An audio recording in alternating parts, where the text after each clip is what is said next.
लेकिन मान लीजिए जैसे अपने गाँवों के जो मंदिर होते हैं खुले रहते हैं, अब उसमें जो भी माता जी जाती हैं तो एक कमंडल या लोटा में जल पात्र लेके जाती है, जल लेकर के जाएंगे, थोड़ा सा मान लीजिए काली जी को नहला दिए, थोड़ा सा दुर्गा जी को नहला दिए, बगल में लक्ष्मी जी को नहला दिए, शंकर जी नहला दीजिए, हनुमान जी को नहला दिए, सबको नहला दीजिए। और अभी बगल में देखें तो अभी एक शिव जी की मूर्ति और पड़ी हुई, जल खत्म है, पात्र का जल है नहीं, मन में समस्या खड़ी, अब क्या करें बताओ, बेचारे रह गए, रह गए बिना नहाए धोए, गए किस लिए है? नहलाने के लिए, पूजा पाठ करने के लिए गए हैं, वहाँ साधना करने के लिए गए हैं, मन में श्रद्धा आस्था लेकर के गई हुई हैं, लेकिन स्थिति क्या हो गई? अब सारा दिन रात में नींद भी नहीं आएगी, ठीक, रात में नींद भी नहीं आएगी, कल थोड़ा सा और बड़ा पात्र लेके चलूँगा, इसमें क्या मतलब है भाई? अगर कहने को वाला इतने लोगों को भोजन खिलाए, अगर एक व्यक्ति कोई रह जाए तो मन में बार बार वही बात की कैसे ऐसी कमी हो गई, भले थोड़ा सा और लग जाता लेकिन कोई देखो सबसे बड़ी विडंबना ये समस्या क्या है हमारे धर्म में, यही हम जल में पात लेकर के गए और इतने सारे लोग हैं लेकिन एक बाकी ही रह जाते हैं। तो हम उसमें 33 करोड़ जो हमारे देवी देवता हैं, हम किसकी पूजा करें या किसकी ना करें, ये दूसरा प्रश्न है, ठीक, सनकादिक ऋषियों का दूसरा प्रश्न है, किसकी पूजा करें किसकी ना करें, इतने सारे देवी देवता। तीसरा प्रश्न है कि भगवान ये बताइए, मैंने सुना है, वेदों में सुना है भगवान अजन्मा है, बात बिल्कुल सत्य है, गोस्वामी तुलसीदास भी वर्णन करते हैं, बिनु पग चले सुनय बिनु काना, कर बिनु कर्म करे विधि नाना, आनंद रहित सकल रस भोगी बिनु बाणी वक्ता बिनु जोगी। भैया कैसे, इसका मतलब अजन्मा, ये हुआ तीसरा प्रश्न कि भगवान अजन्मा है तो फिर उनका जन्म कैसे होता है, जन्म क्यों? हमारे शास्त्र में ऐसा कहता है, दोनों बातें हैं भाई, अजन्मा है तो जन्म कैसे, उनका भी कहना बिल्कुल सार्थक था। प्रश्न जो है कि भाई भगवान को जन्मा कहा गया हमारे वेदों में, तो फिर उस ईश्वर का जन्म कैसे है, तीसरा प्रश्न हो गया। चौथा प्रश्न इसमें है कि यदि चलिए मानते हैं कि अगर वो जन्म लेते भी हैं, अवतार धारण भी करते हैं, तो अब तक जो हमारा 7वां वैवस्वत मनवंतर चल रहा है, अब तक में कितने बार वो जन्म ले चुके हैं, कितने अवतार हो चुके हैं, ये हुआ चौथा प्रश्न। पांचवा प्रश्न सूत जी करते हैं, सूत जी से सनकादिक ऋषि कि हे गुरुदेव, वक्ता कैसा होना चाहिए, सागर को गागर में भर दे या गागर को ही पूरा बिखेर के सागर में मिला दे, वक्ता कैसा होना चाहिए, ये हुआ हमारा पांचवा प्रश्न। छठा प्रश्न होता है फिर लास्ट में कि ब्रूहि योगेश्वरे कृष्णे ब्रह्मण्ये धर्मवर्मणि स्वाम काष्ठा मधुनोपेते धर्मः कम शरणम गतः। जब भगवान अपने स्वधाम को पधार जाते हैं तो उनके जाने के बाद धर्म किसके शरण में गया, ये 6 प्रकार के प्रश्न करते हैं। किम श्रेयः, श्रेष्ठ साधन क्या है, शास्त्र सार का, शास्त्रों का सार क्या है, स्वावतार, भगवान अवतार क्या और किस लिए लिया करते हैं, प्रयोजनम, उनके अवतार लेने का कारण क्या है, ठीक, और यानी किम श्रेयः स्वावतार, किम कर्म, नहीं पांचवा है ये, 4 हो गए ना, किम श्रेयः शास्त्र सार का, स्वावतार, प्रयोजनम, किम कर्म, किम कर्मेति, करती क्या है, किम कर्म किम धर्म कम शरणम गतः। और वो चले भी गए तो उनके जानिए कि श्लोक में 6 प्रश्न है और अगले एक ही श्लोक में इसका जवाब भी है। 6 प्रश्नों का ही उत्तर सूत जी ने सनकादिक ऋषियों को आगे 12 पर्यंत तक देते रहते हैं, लेकिन प्रथम स्कंद में फिर यहाँ से गाड़ी चेंज हो जाती है, फिर वहाँ परीक्षित जी प्रश्न करते हैं 2 प्रश्न, अतः पृच्छामि संसिद्धिम योगिनाम परमं गुरु, अभी सुनेंगे आप, वहाँ तक पहुँच जाएंगे। तो कहने का मतलब कि 6 प्रश्न है, तो सूत जी सनकादिक ऋषियों को बहुत सुंदर जवाब देते हैं कि कृष्ण भक्ति परम श्रेय, परम श्रेष्ठ या साधन क्या है हमारा, कृष्ण भक्ति परम श्रेय, शास्त्र सारश्च सैव ही, शास्त्र का सार भी यही है, कृष्ण भक्ति परम श्रेय, शास्त्र सारश्च, अवतारा असंख्य, भरत जी के यानी ऋषभ देव भगवान के जो 100 पुत्र थे तो उसमें से 9 योगेश्वर भी हुए थे, भरत जी भी उनमें 10वां भाई थे, तो वहाँ पर एकादश स्कंध में निमि नव योगेश्वर संवाद बहुत बढ़िया है। 9 प्रकार के उसमें प्रश्न।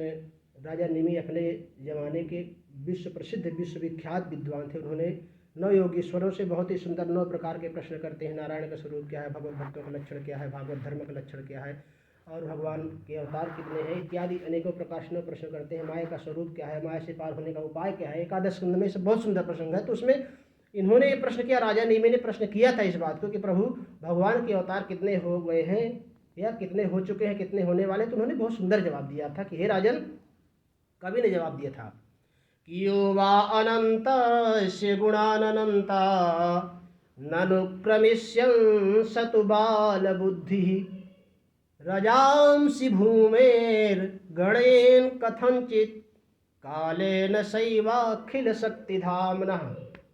हे राजन, सबसे बड़ी बात यह है कि आपकी अज्ञानता यही है कि ये बात ही नहीं पूछना चाहिए कि भगवान के अवतार कितने हो चुके हैं। पृथ्वी में जितने रजकण हैं शायद कोई गणना कर ले, देखिए संभव की बात नहीं, फिर भी उन्होंने उदाहरण दे दिया। ठीक, रजांसि भूमेर गणेन कथंचित। पृथ्वी में जितने रजकण हैं यद्यपि थोड़ी जगह का ही कोई नहीं गिन सकता, लेकिन फिर भी उन्होंने कहा जिस प्रकार तुलसीदास ने कहता बाज में थे घृत हो सकता थे बरतेल बिन हरि भजन में भवतरी। तो उन्होंने जैसे कहा, उन्होंने ये भी यहाँ उदाहरण दिया कि कोई प्रकार से बेटा बीच बोलना नहीं चाहिए। ठीक, सिर्फ सुनो श्रोता बन के। हाँ, तो उन्होंने क्या कहा कवि ने कि गुरुदेव, यानी पृथ्वी में जितने रजकण हैं शायद कोई गणना कर ले। यद्यपि उसकी बालक, कोई अगर छोटा सा बालक है या कह रहा है कि मैं पृथ्वी में जितने रज हैं जितने कण में गिनती कर सकता हूँ, तो उसको आप क्या समझेंगे। सब जानते हैं, हम सब लोग जानते हैं भाई कोई नहीं गिनती कर सकता है। पृथ्वी की बात छोड़ दीजिए, थोड़े सा यहाँ किसी कोने पे धूल पड़ा होगा तो उसको थोड़ा सा हाथ में उठा दे दीजिए, कोई गिनती कर सकता है, कोई सवाल ही नहीं है। फिर भी अगर वो ऐसा साहस कर रहा है कहने का, करने का, तो ये समझ लीजिए कि उसकी बालक जैसे बुद्धि है। तो कोई कितना भी बड़ा विद्वान क्यों ना हो, ठीक, वर्तमान में भी कुछ ऐसी स्थिति है। ईश्वर की कृपा जिसको प्राप्त हुआ, अगर थोड़ा सा कुछ आगे बढ़ गए तो फिर वो अपने को ही सब कुछ समझ बैठते हैं। आप सब जानते हैं, कोई तुलसीदास के चौपाई को बदल रहा है, कोई रामायण को बदल रहा है, कोई स्वयं भगवान को बदल रहा है, कोई अपने नाम से हनुमान चालीसा चलवा रहा है, कोई अपने नाम से चालीसा चलवा रहा है। लेकिन जानते हैं दसम स्कंध में इसका भगवान बहुत सुंदर वर्णन किए हैं कि बेटा हमने ही आपको सब कुछ दिया और आप जब स्वयं मेरा ही पद हासिल करना चाहते तो फिर उसका परिणाम वही होता है पुनर्मुस्को भगवान। कहने का मतलब कि जिसने आपको सब कुछ दिया और वहाँ तक पहुँचाया, लेकिन इंसान के अंदर एक सबसे बड़ी भूल वही हो जाती है कि जैसे सब कुछ प्राप्त होने के बाद वो स्वयं को अपना पुजवाने लग जाता है, अपना सब कुछ अपने को ही समझने लगता है, सोचने लगता है कि अब हमारी ही आरती हो, हमारी पूजा पाठ हो, और पौंड्रक की तरह सीधी सी बात है। लेकिन उसका फिर पौंड्रक भी वर्तमान में भी देखिए, अगर वर्तमान में जिसने भी ऐसा कुछ किया बाद में उसको मिला उसका दुष्परिणाम। तो कहने का मतलब कि जीवन में, जिंदगी में कभी भी जो कुछ प्राप्त हो जाए, जो प्राप्त है वही पर्याप्त है। इस बात को अपने अंदर अहम नहीं कभी भी करना चाहिए। ये एक संसार सिंधु है, कथा सिंधु है। इसमें जितना गोता लगाते जाओगे लगाते जाओगे उतना ही थोड़ा सा कुछ मिलेगा, बहुत नहीं, बहुत कम। क्योंकि हम ये बात अहंता की बात नहीं कर रहे हैं, लेकिन हम लोगों ने बचपन से ही इसको देखा है।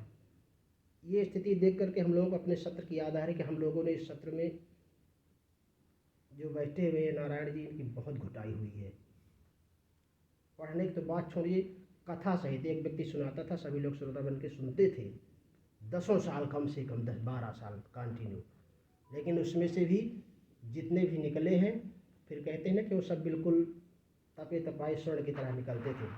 जैसे भी हो भाई, दुनिया में तो ऐसा कोई है नहीं जिसे सब कुछ 100% सही हो। हमारे परम पूज्य तिलकधारी शुक्ल जी इस बात को कहा करते थे कि संसार में ऐसा कोई प्राणी नहीं है जिसके अंदर कुछ गुण ना हो, विशेष खासियत ना हो।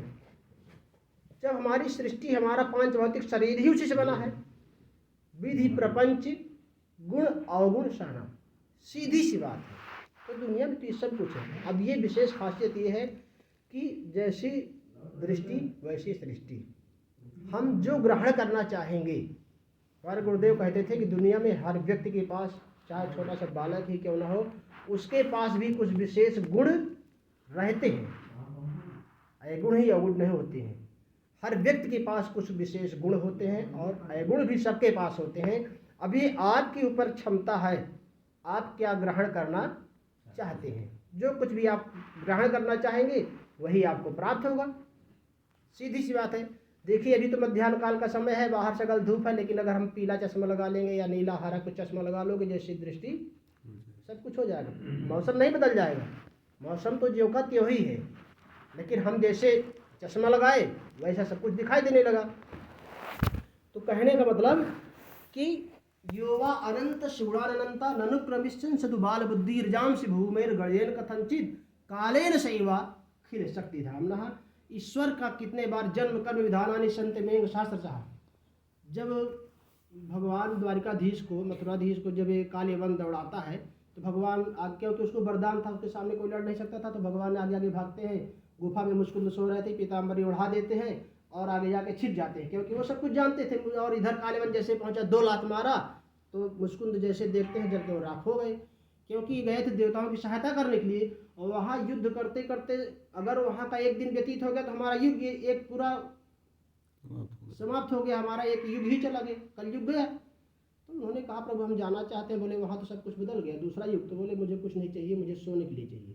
गए गुफा में सो रहे, लेकिन इतना शर्त उन्होंने मतलब मांग लिया देवताओं से कि मेरे सोने में जो डिस्टर्ब करेगा राम नाम सत्य। कहा ठीक है जाओ। गुफा में जाके सो गए और जाके जब सो रहे हैं तो जैसे ही कृष्ण भगवान भागते भागते वहाँ तक गए, देखे गुफा में मुस्कुंद सो रहे, तुरंत पीताम्बरी अपना उड़ा देते हैं और बगल में बैठ जाते हैं छिप के गुफा में ही। कालीवन जैसे पहुंचा, 2 लात मारता है, सिर्फ मुस्कुंद ने दृष्टि देखी, जल करके राख हो गए। मुस्कुंद भी यही बात कहता है कि प्रभु आप तो बहुत सुंदर, आपका दिव्य स्वरूप है, पर आप हैं कौन, कहाँ से आए हैं। भगवान उनसे यही कहते हैं कि जन्म कर्म विधानानि संति मेंग सहस्रशः न शक्यन्ते न संख्यातु मनन तत्त्वान्वयापि। हे मुस्कुंद जी, मेरे जन्म कर्म के बारे में तो आप पूछिए ही नहीं, सिर्फ इतना जान लो कि हाँ मैं ईश्वर हूँ, बस हो गया। अर्जुन को देखिए गीता में जब विराट स्वरूप भगवान दिखाते हैं तो अर्जुन नीचे से ऊपर तक देखते रह गए, लेकिन कहाँ से प्रारंभ हो रहा है और कहाँ मध्य कहाँ अंत है कोई पता नहीं चल पा रहा है, कोई पता नहीं चल पा रहा है। तो कहते हैं प्रभु ये क्या है, मैं तो कुछ देख ही नहीं पा रहा हूँ। तो अनादि मध्यांत मनंत वीर्यामनंत बाहुम स सूर्य नेत्रम पश्याम त्वाम दीप्त होता स्वक्रम स्वतेश विश्वमंत प्रभु। अनादि मध्यांत मनंत, कुछ भी मैं देख नहीं पा रहा हूँ, कुछ समझ नहीं पा रहा हूँ कि आपका स्वरूप कितना विशाल स्वरूप है। तो वहाँ भी कृष्ण भगवान केवल एक ही बात कहते कि हे अर्जुन, इस चक्कर में पड़ो ही नहीं, मेरा कितना बड़ा स्वरूप है, मैं कितना बड़ा हूँ, मैं कैसे हूँ, हमारे में मत पड़ो। स्वयं किस स्थिति में हो, कितने में हो, अपने को देख लो और हमारे बारे में सिर्फ इतना जान लो। अथवा बहुनैतेन किं ज्ञातेन तवार्जुन मिष्टभ्याहमिदं कृष्ण एकाम स्थेन स्थितो जगत। सिर्फ इतना जान लो कि यह संपूर्ण ब्रह्मांड, अथवा बहुनैतेन किं ज्ञातेन तवार्जुन, हे अर्जुन तुम्हें बहुत कुछ जानने की आवश्यकता नहीं है, सिर्फ इतना जान लो कि यह संपूर्ण ब्रह्मांड हमारे दाहिने पैर के अंगूठे में सरसों की भांति, जो छोटी सी राई है, राई की भांति यह संपूर्ण ब्रह्मांड रखा हुआ है। मिष्टभ्याहमिदं कृष्ण एकाम सेन स्थितो जगत, यह संपूर्ण जगत मेरे एक अंश में यानी अंगूठे में सरसों के दाने की भांति स्थित है। बोले वृंदावन बिहारी लाल की जय। कहने का मतलब